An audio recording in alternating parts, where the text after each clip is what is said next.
Pollution control board అధ్యక్ష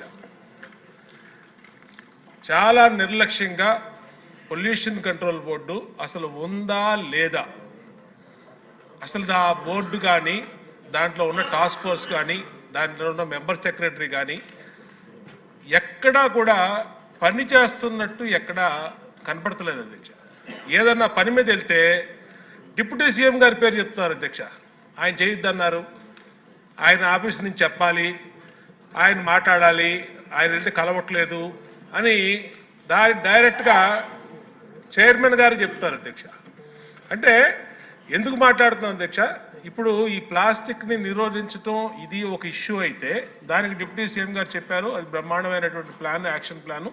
దాన్ని నిర్వహించి ఎమ్మెల్యేలు ప్రజాప్రతినిధులు అందరూ బాధ్యత తీసుకుంటే బ్రహ్మాండంగా జరుగుతుంది అధ్యక్ష. కానీ ఫ్యాక్టరీల పొల్యూషన్ అధ్యక్ష, ఇక్కడే ఉన్నారు కృష్ణయ్య గారు చైర్మన్ గారు, పెద్ద పెద్ద వాళ్ళందరినీ కూడా వాళ్ళు మరి ఏం ఇన్ఫ్లుయెన్స్కి గురవుతున్నారో తెలియట్లు. కానీ రామ్కీ పరిశ్రమ అధ్యక్ష ఈ పొల్యూషన్ దాంట్లో ఆయన కూడా వెళ్ళి విశాఖపట్నంలో ఇన్స్పెక్షన్ చేసి వచ్చారు. ఆయనే చెప్పారు ఆయన నోటెంట చాలా పొల్యూషన్ని డైరెక్ట్గా సముద్రంలోకి వాళ్ళు ఇండస్ట్రియల్ వ్యర్థాలని, ఈ ఫార్మాస్యూటికల్ వ్యర్థాలని వదిలేశారు.